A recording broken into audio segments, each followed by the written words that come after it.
Eu venho a esta tribuna hoje e ocupo esta tribuna hoje com a consciência da responsabilidade que pesa sobre os meus ombros, com a consciência da responsabilidade que pesa sobre os ombros de cada um dos senhores e das senhoras. E por isso mesmo, ocupo esta tribuna com a coragem e com o equilíbrio que o momento exige. Porque não há como exagerar a gravidade da situação brasileira. Vivemos um dos mais difíceis, talvez até perigosos e sensíveis momentos da história deste país. O Brasil, senhoras e senhores, não está parando. O Brasil está parado. Vivemos numa paralisia econômica. O PIB, por 2 anos consecutivos negativo, fechará este ano em menos 3,8%. A inflação em novembro do ano passado fechou em 10% no acumulado dos últimos 12 meses. O significado de tudo isso foi uma taxa de desemprego recorde passando os 10%. São mais de 11 milhões de brasileiros na fila do desemprego. Poderíamos continuar com a taxa de juros, uma das maiores do mundo, na ordem de 14,25%, que desanima qualquer um a investir no país. Desemprego mais inflação, sinônimo de diminuição da renda do trabalhador brasileiro.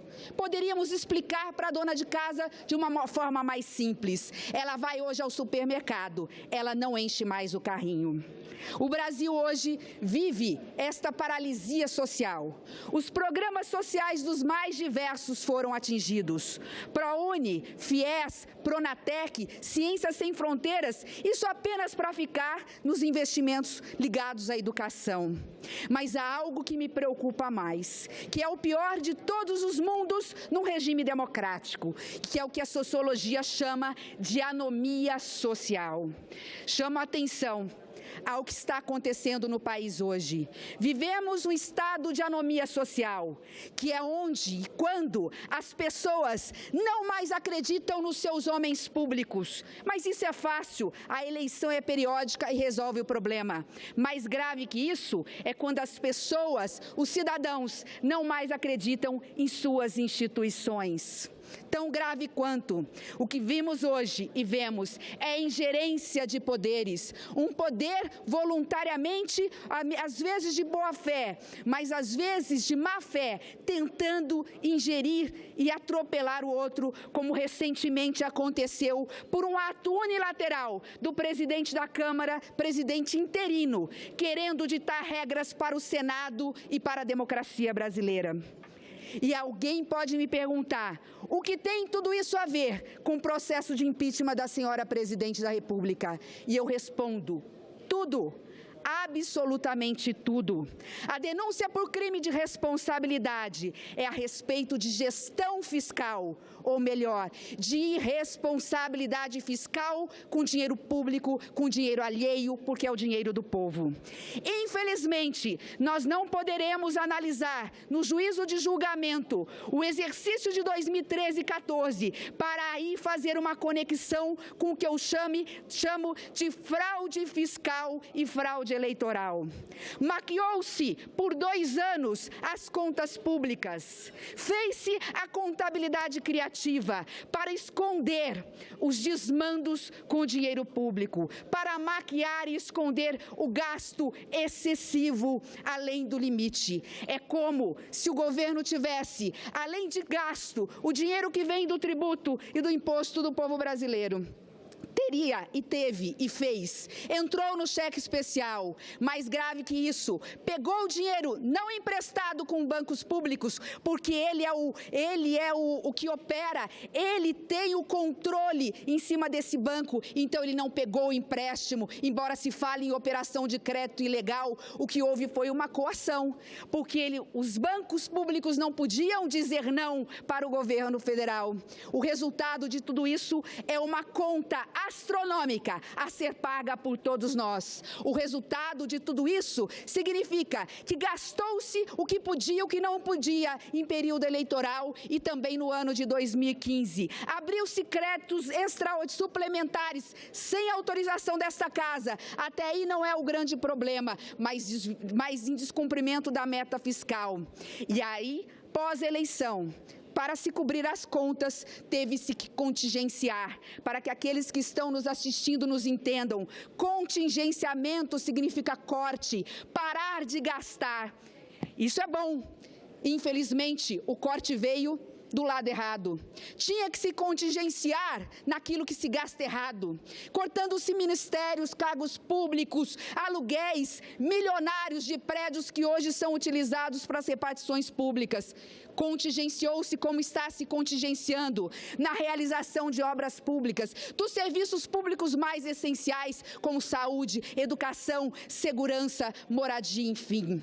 É disso que nós estamos tratando. É deste crime que nós estamos julgando a senhora presidente da República. Mas o presidente Eduardo Cunha não me permitiu. Tirou o meu direito como senadora e o direito desta casa de fazer esta ilação com os anos anteriores. Podemos ficar com 2015, porque aqui também houve pedalada fiscal. Aqui também houve criação de decretos suplementares que não cumpriram a meta fiscal. E aqui eu gostaria de dizer que eu não usei essa tribuna uma única vez para falar desse assunto, em respeito ao direito e à Constituição, porque o processo de impeachment estava na Câmara de Deputados, depois na Comissão Especial.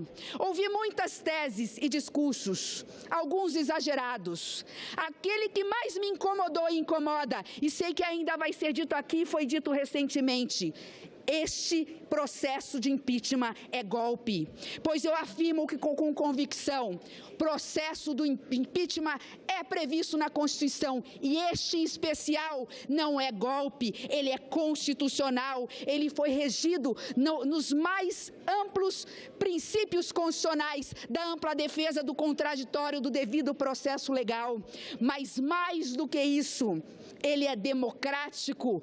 O que só estamos vendo aqui não é golpe, é democracia, porque assim disse o Supremo Tribunal Federal. Ele é democracia porque é isso que diz todo dia nas ruas a população brasileira. E é por isso que eu venho com convicção afirmar que depois de 2 semanas na Comissão Especial, analisando atentamente a defesa, a acusação, o relatório irretocável do senador, nosso querido amigo senador Anastasia, eu venho com a convicção para afirmar ao Brasil que eu voto sim pelo juízo de admissibilidade desse processo, porque também em 2015 há indícios muito sérios de crime de responsabilidade com a materialidade do fato e com a autoria da senhora presidente da República. Houve crime nos 2 casos elencados aqui na denúncia apontada. Os pressupostos processuais foram cumpridos, a ampla defesa foi dada.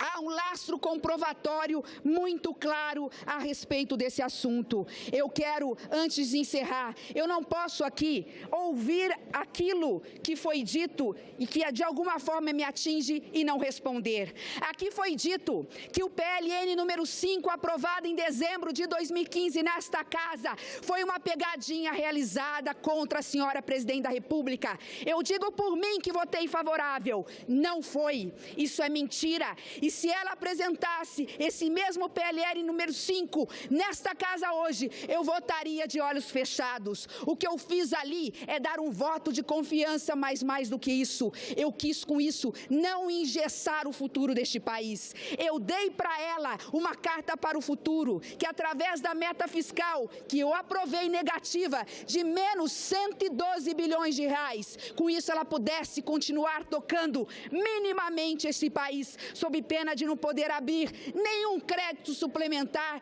dar nenhum tipo de programa social na saúde ou na educação neste país. É isso que significa o PLN número 5, porque nós não temos o poder soberano acima da Constituição de aprovar leis aqui para retroagir e cobrir desmandos ou nulidades absolutas realizados por governo, seja ele qual for. Na minha fala final, eu quero dizer que, da minha parte, me sinto no dever constitucional de admitir o processo de impeachment contra a senhora presidente da República. E estarei votando não apenas o destino de uma pessoa, mas o destino do país, do Brasil. Hoje, todos os segmentos da sociedade brasileira estão paralisados em compasso de espera, à espera de melhores climas, de um clima político mais propício ao que eu chamo de semeadura. É importante um bom clima para semear. É isso que investidores, consumidores estão aguardando. O tempo certo para voltar a ajudar o Brasil a crescer. Voto a favor do impeachment, porque acho que este governo, infelizmente, não semeou. Ou se semeou, semeou joio e não trigo. E nós sabemos que quando não há semeadura, o que se planta é um sonoro nada. Ou na falta de semeadura, o que se planta é o desemprego, é a inflação, é a falta dos serviços públicos mínimos essenciais à população brasileira. Senhor presidente, não poderia encerrar a minha fala, não sem antes fazer um desabafo. Vi durante todo esse tempo os muros a separar este país. Muros reais como da esplanada aqui dos ministérios e os muros imaginários que hoje povoam as mentes do povo brasileiro, mas tenho certeza que não chegou ainda a povoar o coração da nossa gente. Este muro é apenas imaginário. Todos nós somos sabedores que somos frutos de uma mesma raça e de um mesmo sangue. Portanto, neste momento em que estamos vendo essa divisão de muros, eu também tenho que dizer que há um muro muito grande a separar o povo brasileiro de seu futuro. E é este muro que eu venho hoje, a partir de hoje, derrubar. Este é o muro da crise econômica, social, institucional, da instabilidade e da insegurança jurídica. Por isso, senhor presidente, para que possamos derrubar estes muros, o muro do futuro, para que o povo brasileiro encontre o seu destino, é que eu encerro numa oração. Peço a Deus que Ele nos ilumine, que ilumine o povo brasileiro. Faço uma prece, que haja paz aos homens de boa vontade, que haja paz em terras brasileiras. Mais preocupada do que com hoje, eu estou preocupada com o amanhã. Portanto, que este processo não seja apenas um fim em si mesmo, ele seja um recomeço do povo brasileiro, um recomeço do país, um recomeço para o nosso querido e amado Brasil. Muito obrigada, senhor presidente.